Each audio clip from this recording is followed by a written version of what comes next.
Oke, selamat pagi anak-anakku sekalian. Berkaitan dengan materi hari ini, apa yang sudah saya share di grup tentang pelayanan kefarmasian di apotek. Nah, harapan saya, kalian semua sudah mengambil materi ini dan tadi malam atau tadi pagi sudah dibaca, kemudian hari ini saya coba jelaskan sedikit kira-kira mana saja yang perlu menjadi perhatian, di materi pelayanan kefarmasian di apotek. Suara saya bisa terdengar ya? Bisa. Bisa tuh. Oke. Saya lanjutkan. Untuk mata pelajaran pelayanan kefarmasian di apotek, ini nanti berkaitan dengan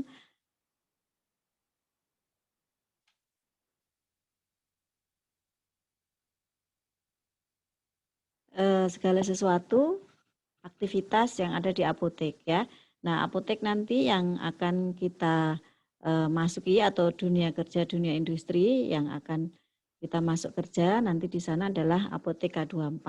Nah, yang di sebelah kiri ini adalah apotek K24 di Yogyakarta, di mana antrian dari pasien itu amat sangat banyak ya, apalagi di kondisi sekarang ini. Bagi yang sudah pernah magang kemarin yang ada di Semarang tuh ya, yang sudah kembali ke Jogja, mungkin kemarin juga tahu seperti apa gitu ya. Kemudian yang di sisi kanan ini ada Dr. Gideon Hartono, beliau sebagai Direktur PT K24 Indonesia. Nah nanti kepemilikan dari Apotek K24 itu beliau ini yang memprakarsai ya, Dr. Gideon Hartono. Kemudian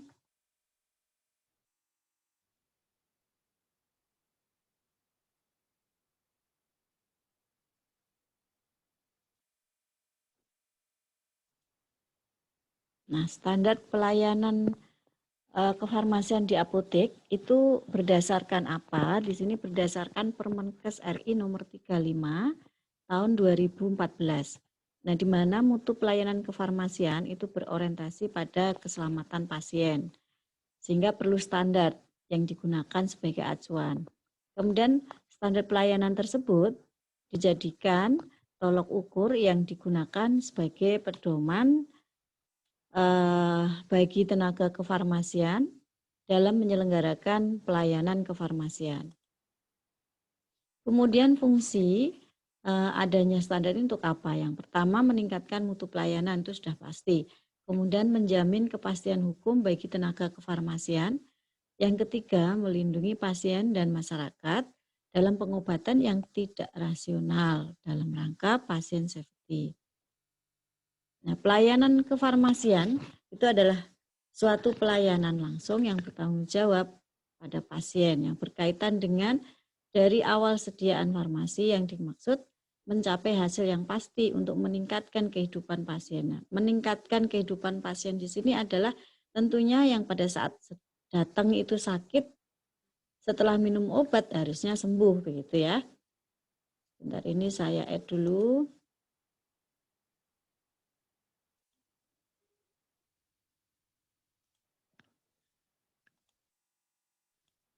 Nah, kemudian batasan profesi tenaga teknis kefarmasian. Nah, alumni SMK itu disebut dengan asisten tenaga kefarmasian. Jadi, lulusan kalian nanti setelah lulus itu sebutannya adalah asisten tenaga kefarmasian. Nah, tugasnya apa? Di situ adalah membantu apoteker dalam mengerjakan pekerjaan kefarmasian. Nah, apoteker itu memiliki beberapa tangan ya yang membantu dalam pekerjaannya. Yang pertama itu sarjana farmasi, berarti dia sudah lulus S1 farmasi. Kemudian ahli madya farmasi dan analis farmasi itu adalah lulusan D3 farmasi. Nah, kemudian asisten tenaga kefarmasian itu adalah lulusan SMK. Jadi nanti kalian setelah lulus disebutnya adalah asisten tenaga kefarmasian. Kemudian pelayanan kefarmasian di apotek itu meliputi apa saja? Yang pertama pengelolaan sediaan farmasi, kemudian alat kesehatan dan bahan medis habis pakai, serta pelayanan farmasi klinis. Nah, untuk pengelolaan itu meliputi perencanaan tentunya, kemudian pengadaan, penerimaan barang, penyimpanan, pemusnahan, dan pengendalian serta pencatatan dan pelaporan. Sementara kalau pelayanan farmasi klinis itu adalah pengkajian resep, kemudian dispensing. Dispensing di sini dari awal penyiapan, kemudian peracikan, kemudian pengemasan sesuai permintaan resep, kemudian pelayanan informasi obat atau biasa disebut dengan PIO. Nah, di sini juga ada konseling. Dilanjutkan dengan pelayanan kefarmasian di rumah atau home care, juga pemantauan terapi obat, dan dilanjutkan monitoring efek samping obat. Nah, alur obat dari resep hingga sampai kepada pasien, itu dengan melihat alur ini, kalian bisa memahami ya bahwa di sini ada dokter nih. Di sini ada dokter yang menuliskan resep. Nah, dari dokter menulis inilah lembaran obat yang ditulis inilah yang disebut dengan resep. Jadi dokter menuliskan obat-obat yang diperuntukkan untuk pasien itu disebut resep. Kemudian resep ini akan dibawa pasien. Ya tidak harus pasien sih ya, saudaranya pasien, temannya pasien juga bisa. Kalau pasien tidak bisa bergerak kan ya ada bantuan begitu ya. Kemudian nanti akan dibawa kemana? Tentunya dibawa ke fasilitas kesehatan. Nah, fasilitas kesehatan yang saya sampaikan di sini adalah apotek dulu ya. Nah, fasilitas kesehatan, di dalam fasilitas kesehatan atau apotek itu ada apoteker, apoteker pendamping, asisten tenaga kefarmasian yang tadi Bunda sudah sebutkan di depan. Nah, kemudian setelah dibaca dan diterima, disinilah mengalami yang namanya screening. Nah, kemudian setelah lolos screening, kemudian akan menyediakan sesuai permintaan resep. Nah, setelah sesuai, berarti obat-obatnya akan disiapkan, baik diracik ataupun tidak diracik. Kemudian dari situ akan diberikan kepada pasien. Kemudian screeningnya itu apa saja? Screening administratifnya. Nah, di sini Bunda coba berikan salah satu contoh resep. Nah, di dalam resep ini ada resep non-racian dan racian. Ya, ini yang pertama, resep ini adalah non-racian. Karena tidak perlu dirubah lagi. Nah, sementara kalau yang resep yang ini itu adalah resep racian. Karena di sini ada beberapa obat yang dikemas, diolah menjadi satu. Sementara kalau di sini tidak. Nah, di sini bacanya adalah cotrimoxazole. PET. PET berarti di sini untuk anak-anak. Nah, tablet jumlahnya 10. Nah, ini minumnya adalah tablet 1.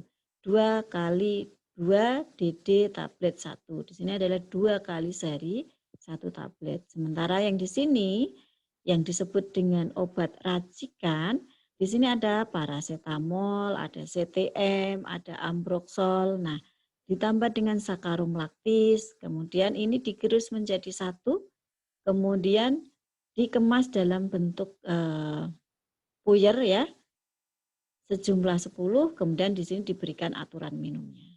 Nah, pasiennya siapa? Nah, ini nama pasiennya. Dokternya di sini ada alamat, ada SIP-nya. Nah, kemudian di sini ada tanggal dan tempat pembuatan. Jadi resep yang lengkap itu meliputi 1. Di sini ada nama dokter, penulis resep, kemudian harus tercantum nomor SIP-nya, alamat prakteknya, dan nomor telepon. Kemudian yang kedua, ada tempat dan tanggal ditulisnya resep. Nah, di sini. Nih. Nah, kemudian yang ketiga, ada nama obat, cara membuat, dan signatur atau aturan pakai. Nah, di sini ini saya kemas sendiri ya, ini saya tandain sendiri nomor 3, ini juga nomor 3. Nah, kemudian yang keempat, ada paraf atau tanda tangan dokter penulis resep. Nah, ini batas ini adalah parafnya. Kemudian yang kelima, ada nama, umur, dan alamat pasien. Nah, di sini. Nah, biasanya kalau tidak tertera seperti ini, hanya nama saja, kemudian usianya di sini. Nah, nanti dari pihak apotek akan men-screening biar lengkap, akan ditanyain alamat, nomor teleponnya, seperti itu ya, untuk melengkapi dari data pasien. Nah, yang berikutnya adalah screening farmakologis. Screening farmakologis ini mengarah pada tingkat keamanan, kemudian ketepatan, kemudian rasional tidak obat tersebut. Nah, untuk aman itu sendiri, itu berarti obat yang tercantum di resep harus tidak berbahaya dalam penggunaan bagi organ tubuh. Kemudian waspada terhadap efek samping apabila ada dan kontraindikasi. Kemudian tepat, berarti tepat indikasi, pengobatannya tepat. Sakit panas ya diobati dengan paracetamol misalnya seperti itu. Kemudian tepat obat, jangan sampai salah yang tadi saya sampaikan. Kemudian tepat pasien, artinya di sini berhubungan dengan dosis dan perhitungan. Kalau pasiennya anak-anak 7 tahun ya tentunya disesuaikan, ada dosis maksimalnya, ada dosis harian, dosis per kali minum. Nanti kita akan pelajari lebih lanjut. Kemudian tepat interval waktu dan lama pemberian obatnya. Jadi di sini berkaitan misalnya untuk obat analgesik, mungkin panasnya udah turun, kan tidak perlu diminumkan kembali. Tapi kalau antibiotik, selama pengobatannya belum selesai, meskipun sakitnya sudah sembuh, harus tetap dijalankan pengobatannya. Kemudian rasional. Nah, rasional di sini berkaitan dengan bahwa penulisan resep maupun di dalamnya komposisi obat harus sesuai. Kemudian pemeriksaan dan rute pemberian disesuaikan dengan usia dan kondisi pasien. Kemudian obat yang tidak tercampur dihindarkan dari segi farmasetika maupun farmakologi. Artinya di sini kalau misalnya obat tidak boleh diminum barengan ya tidak boleh diminum, harus ada selang waktunya. Atau obat itu harus diminum bersama makan misalnya. Atau sebelum makan, nah itu harus disesuaikan. Kemudian interaksi obat. Nah, beberapa obat itu mengalami interaksi obat dengan obat yang lain. Sehingga perlu pemberian informasi yang tepat terhadap pasien. Kemudian pelayanan apotek. Oke. Untuk pelayanan apotek di Apotek K24 itu beberapa mengarah pada apotek dapat melakukan pembuatan pengubahan bentuk peracikan obat dan bahan obat. Nah, ini yang dilayani siapa gitu ya? Yang dilayani adalah dari resep dokter, dokter gigi dan dokter hewan. Ya. Apakah dokter gigi boleh menuliskan resep kemudian ditebus ke apotek? Boleh.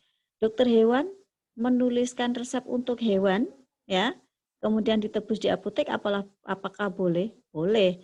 Karena di apotek juga menyediakan beberapa obat yang memang dikondisikan untuk pengobatan hewan, ya. Kemudian pelayanan langsung tanpa resep khusus untuk obat bebas dan bebas terbatas. Nah, untuk obat bebas terbatas dan obat bebas, kalian masih ingat kan ya? Obat bebas logonya adalah warna hijau dan bebas terbatas warna biru. Kemudian pelayanan lain sesuai dengan ketentuan perundang-undangan yang berlaku. Pelayanan lain ini seperti apa ya misalnya? Nah, contohnya misalnya boleh nggak cek tensi di apotek? Boleh. Selama alatnya ada ya. Kemudian cek gula darah, apakah boleh? Boleh, selama associate atau karyawan di sana atau teman-teman tenaga kefarmasian sudah diajari caranya, kemudian sudah diadakan pelatihan dan bisa tentunya juga bisa melakukan hal ini. Kemudian dalam penyerahan obat kepada pasien, baik resep maupun swamedikasi. Nah, swamedikasi ini adalah pengobatan terhadap diri sendiri. Artinya dia tidak ke dokter tapi merasakan gejala sakit, kemudian seperti flu, batuk, pilek, datang ke apotek, minta obat flu pilek. Boleh tidak? Boleh. Nah, nanti pasti akan dianjurkan. Setelah 3 hari tidak sembuh, tolong segera ke dokter. Nah, itu artinya mengarahkan ke arah yang lebih kompeten. Kemudian jangan lupa juga selalu diberikan aturan minum. obat sesuai dengan etiketnya. Nah, beberapa obat yang berlogo biru dan hijau itu pasti ada aturan pakainya. Nah, itu disampaikan apabila pasien datang dengan swamedikasi. Maupun obat dengan resep, itu harus disampaikan aturan minumnya. Kemudian efek samping yang mungkin timbul, nah ini juga disampaikan. Jadi misalnya untuk obat-obat yang ada efek samping itu yang banyak terlihat atau dengan cepat terlihat itu biasanya pengobatan TB ya atau paru-paru.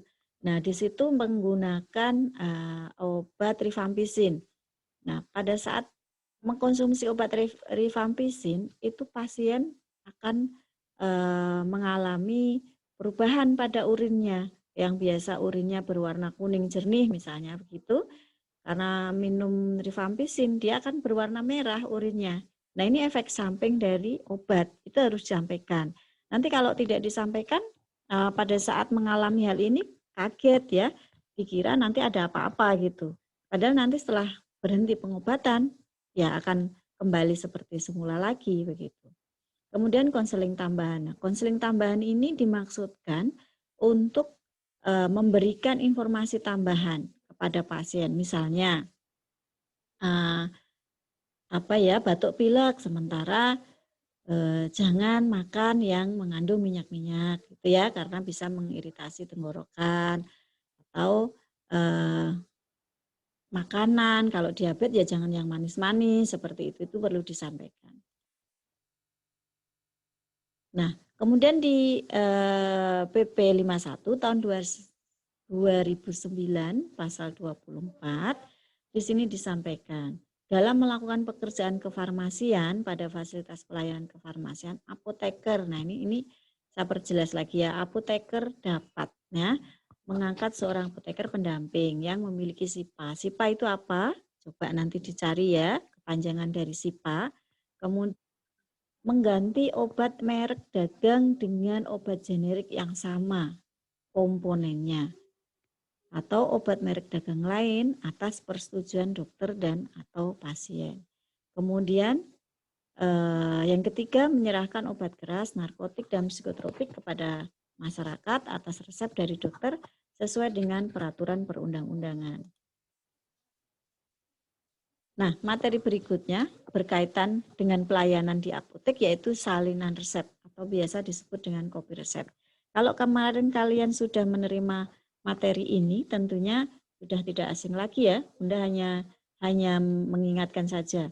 Tapi kalau belum ya berarti nanti beberapa hal yang kalian mungkin perlu tanyakan bisa disampaikan.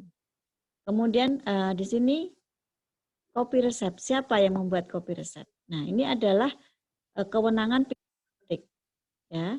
Kemudian salinan resep adalah salinan tertulis dari suatu resep yang dibuat oleh apotek. Jadi yang membuat salinan resep ini hanya apotek atau pelayanan kesehatan yang ada apoteknya. Kemudian istilah lain itu banyak macam-macam ya untuk kopi resep ya. Ada apograf, ada exemplum, ada asrif ya.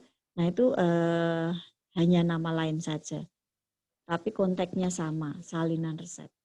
Nah, di salinan resep memuat semua keterangan yang terdapat dalam resep. Kemudian di kop resep itu memuat nama dan alamat apotek, nama APA, nomor SIPA-nya serta SIA-nya ya. Kemudian tanda det atau detur untuk obat yang sudah diserahkan. Kemudian tanda nedet atau nedetur untuk obat yang belum diserahkan. Istilahnya sudah enggak asing ya, ada det, detur gitu ya, nedetur, nedet. Itu ya berarti sudah tidak asing lagi. Kemudian jangan lupa nomor resep dan tanggal persepan.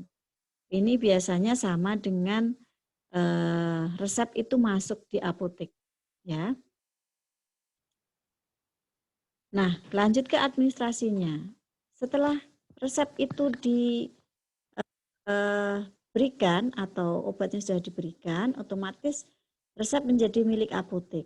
Kemudian apa yang harus dilakukan? Nah, resep ini yang sudah terkumpul biasanya akan diatur menurut tanggal kemudian nomor urut penerimaan resep, dan disimpan minimal 3 tahun. Setelah 3 tahun diapakan? Nah, nanti ada di poin ketiga ya. Selain resep-resep, kemudian dicek juga di dalam resep itu ada kandungan narkotik psikotropiknya tidak. Nah, kalau ada itu dipisahkan. Narkotika itu harus diberikan tanda ya, tanda garis merah. Kemudian kalau psikotropika diberikan tanda garis biru di nama obatnya. Jadi dicoret di bawahnya gitu ya. Kemudian resep setelah disimpan, tadi setelah dipisah-pisahkan, dikelompokkan, setelah disimpan lebih dari 3 tahun, kemudian dimusnahkan. Nah, tata cara pemusnahan pun ada caranya ya. Kemudian ini ada dimusnahkan oleh apoteker, kemudian harus ada saksi dari petugas apotek. Kemudian dibuat berita acara. Nah, pemusnahan ini bisa dibakar, bisa digunting. Sekarang juga ada alat ya untuk pemusnahan, sehingga bisa kalau alatnya secara mekanik itu bisa dimasukkan, kemudian keluar itu sudah berupa guntingan kecil-kecil gitu ya. Kemudian baru diproses ke yang lain. Nah, permasalahan yang sering ada di apotek yaitu terkait resep palsu ya. Nah, resep palsu ini Bunda hanya menuliskan beberapa pengalaman yang pernah Bunda alami ya. Tapi dari apa yang saya alami ternyata juga dialami oleh apoteker-apoteker yang lain, sehingga ini bisa dijadikan ya, tapi untuk was-was ya, untuk hati-hati apabila nanti ada beberapa hal yang mencurigakan di pasien. Nah, untuk resep palsu ini biasanya sering dilakukan oleh oknum-oknum yang tidak bertanggung jawab, terutama para pengguna narkotika dan psikotropika. Kemudian perlu juga diwaspadai untuk obat yang disalahgunakan. Nah, ini ada CTM, DMP itu dextrometorphan HBr, CTM klorfeniramin maleat. Nah, masih ada beberapa obat yang lain ya. Nah, ini ciri-cirinya. Ciri-cirinya yang pertama, biasanya pasien itu terlihat ragu-ragu ya, atau tidak percaya diri ketika menyerahkan resep. Jadi tidak mau untuk kontak mata gitu ya. Tiba-tiba menyerahkan resep kemudian ditinggal duduk gitu. Biasanya seperti itu. Kemudian perilaku pasien pembawa resep menunjukkan ciri pengguna narkotika. Misalnya pada saat menyerahkan itu ada bau-bau alkohol gitu atau mata merah, kemudian pandangan tidak fokus. Jadi kalau diajak komunikasi itu pandangan matanya itu tidak mau menatap gitu ya. Kemudian penyakit yang diderita tidak jelas. Artinya itu misalnya waktu ditanya ini sakitnya apa gitu. Dia jawab misalnya sakit perut gitu ya. Tapi obatnya yang diminta di situ adalah kodein. Nah, ini sudah berlawanan ya. Kemudian dokter penulis resep bukan dokter yang terutama menangani penyakit yang disebutkan.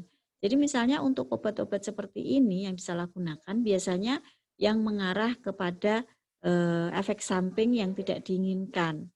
Nah, biasanya untuk obat-obat ini harusnya untuk obat-obat psikotropik narkotik, kalau narkotik masih bisa ya untuk dokter-dokter umum ya.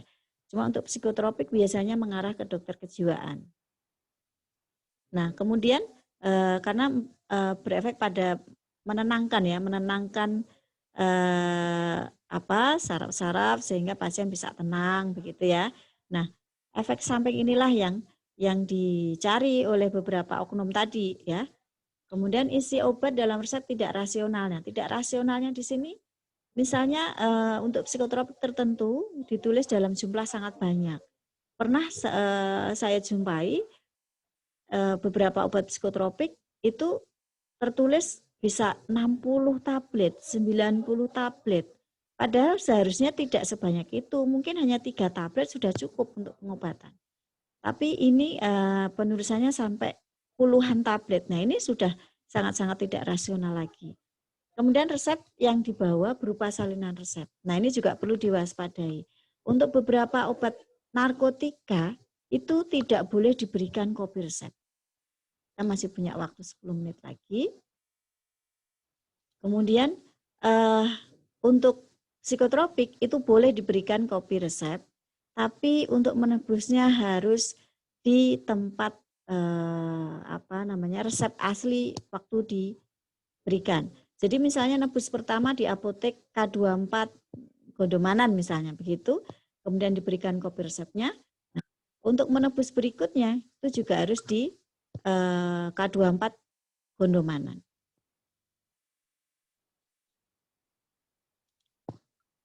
Nah, materi hari ini saya rasa sudah cukup penjelasan dari saya. Nanti minggu depan Bunda akan berikan yang ada di dalam apotek. Jadi struktur organisasi apotek K24, kemudian di denahnya di dalam itu apa saja, kemudian pengelompokan obat-obatnya apa saja. Nah, nanti itu akan memberikan informasi, pengetahuan tambahan sehingga kalian sudah punya bayangan nanti seperti apa di dalam sebuah apotek. Ya.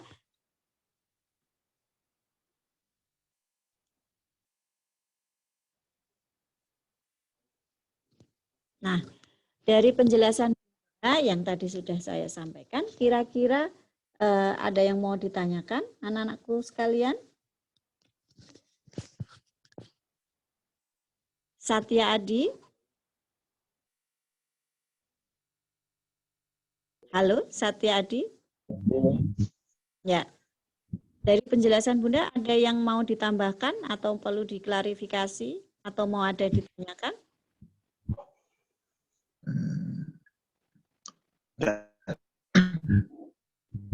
Sudah jelas ya? Sudah. Oke. Ines Nabila? Jelas, Bu. Puspa? Jelas, Bu. Clarissa? Jelas, Bu. Aurelia? Jelas, Bu. Desi? Jelas, Bu. Erni? Jelas, Bu. Hamdan?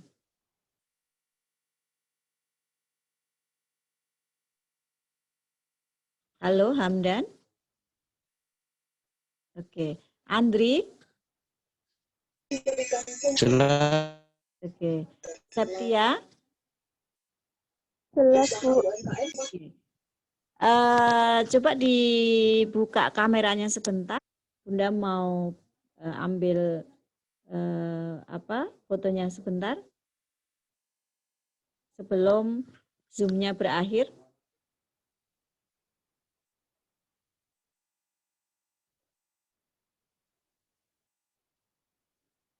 Yuk, semua buka kamera. Oke. Ines, sudah. Erni. Oh, ditahan dulu sebentar. Bunda mau ambil fotonya. Oke, Desi, Aurelia, Satya,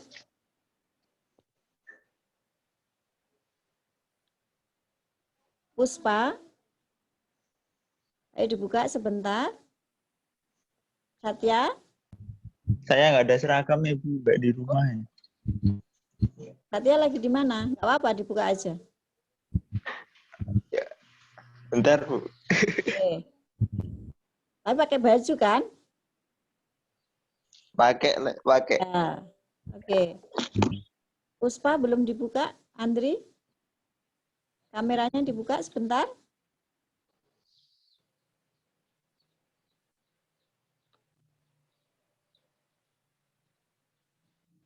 Oke. Ayo, Bunda mau ambil fotonya sebentar ya. Oke, buka sebentar. Satya Adi ini belum nih?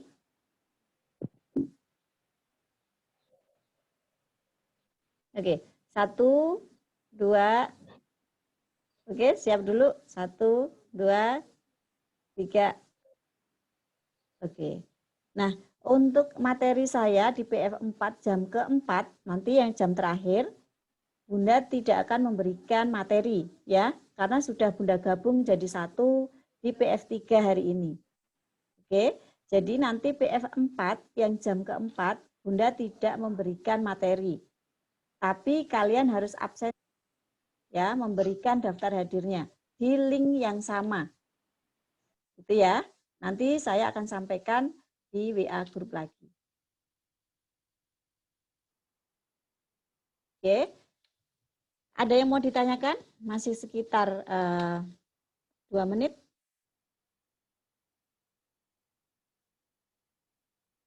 Tidak ada ya? Sudah cukup jelas ya? Oke. Kalau begitu,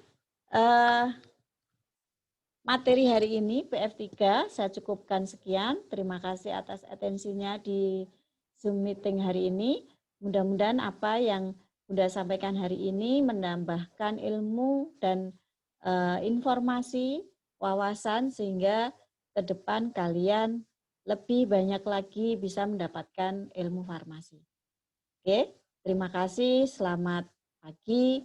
Silahkan berlanjut ke materi pelajaran berikutnya. Boleh live, silahkan.